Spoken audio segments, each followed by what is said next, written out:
स्वीकार आज विश्वामित्र जी की प्रार्थना सुन करके वशिष्ठ जी उठे, उठ करके महाराज दशरथ जी के पास ले गए और महाराज दशरथ जी को समझाने का प्रयास करने लगे कि राजा मेरी बात समझने का प्रयास करो, राम और लक्ष्मण को इनके साथ में भेज दो, हर प्रकार से आपके पुत्रों का कल्याण होगा।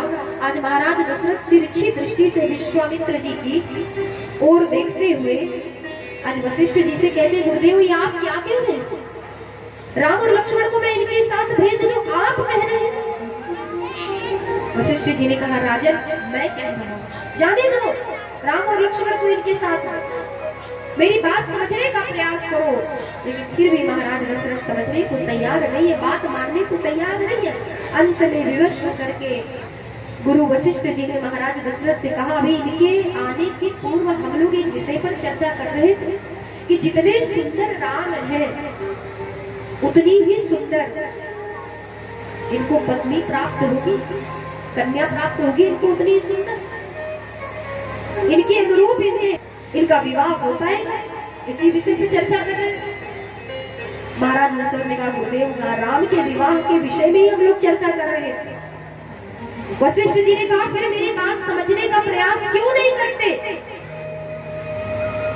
अब तो महाराज दशरथ जी ने धीरे से गुरुदेव के कान में पूछा कि कहीं आप ये तो नहीं कहना चाहते कि अरे विश्वामित्र जी ही राम के विवाह के माध्यम बनेंगे, कि राम के विवाह के माध्यम विश्वामित्र जी ही बनने वाले हैं, अर्थात राम और लक्ष्मण का हर प्रकार से कल्याण होगा, इसलिए इनके साथ ले जाए।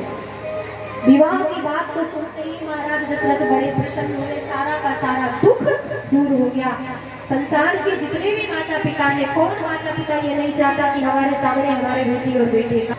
आगे गुरु वशिष्ठ जी ने महाराज दशरथ जी को समझाया कि भले ही राम मेरा शिष्य है, राम ने मुझसे समस्त विद्याओं का अध्ययन किया है, लेकिन कुछ युद्ध की ऐसी विद्याएं हैं जो राम को विश्वामित्र जी के द्वारा ही प्राप्त हुई।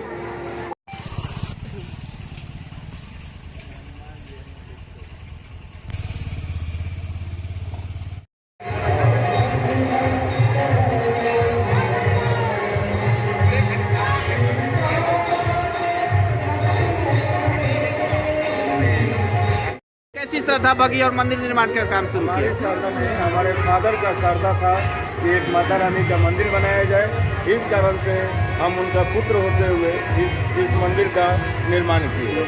आपका नाम? हमारा नाम पप्पू कुमार थे।